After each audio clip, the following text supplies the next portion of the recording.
Amen.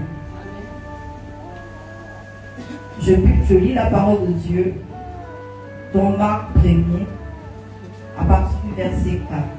Il est écrit: Jean parut, baptisant dans le désert et prêchant le baptême de repentance pour la rémission des péchés. Amen.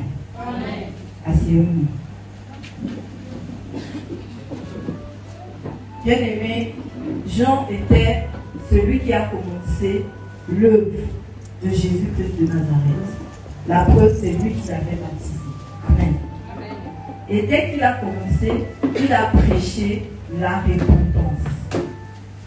Et s'il a fait, c'est parce qu'il était conscient du péché qui environnait le monde. Amen. Nous sommes là, nous sommes convaincus que nous agissons parfois bien. Mais notre manière d'agir quelquefois fait en sorte que nous ne trouvons pas, ou alors nous n'avons pas accès au salut parce que nous ne savons pas nous repentir de nos mauvaises actions. Amen. Amen. Nous ne savons pas.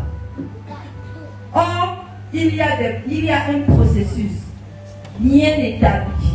Amen. Que lorsque la personne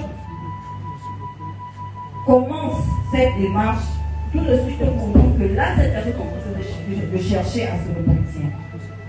Bien aimé, comme je pouvais dire tout à l'heure, se repentir, c'est pas venir demander des excuses de manière simple. Je t'ai offensé, pardonne-moi. Non, excuse-moi. Ce n'est pas ça. Parce que si on procède de cette manière-là, le cœur n'y est pas. Amen. Je peux dire ça de lèvres. Pardonne-moi. Mais est-ce que je suis sincère? En foutant au travers la démarche que je peux maintenant entreprendre, qu'on saura si je suis sincère ou je ne le suis pas. Et pour ça, nous allons énumérer les étapes. Amen. Ce qui montre que la repentance est de manière effective, elle est faite de manière sincère.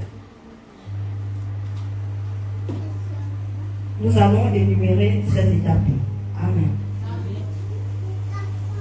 Pour reconnaître que une personne est sincère dans la repentance, dans le fait de demander pardon. Premièrement, c'est de voir une tristesse véritable. C'est de voir une personne qui prend conscience de son erreur. Amen. C'est déjà un pas vers la repentance. Parce que quand tu reconnais, tu viens là, tu commences à menacer la personne. Tu lui dis toutes les mauvaises paroles qui peuvent passer par la tête, qui peuvent te passer par la tête. Et après, à un moment donné, quand tu te retrouves seul, tu réalises que tu as poussé le bouchon. Amen. Même ce qu'il ne fallait pas dire, tu as dit tellement tu étais énervé. Parfois même ça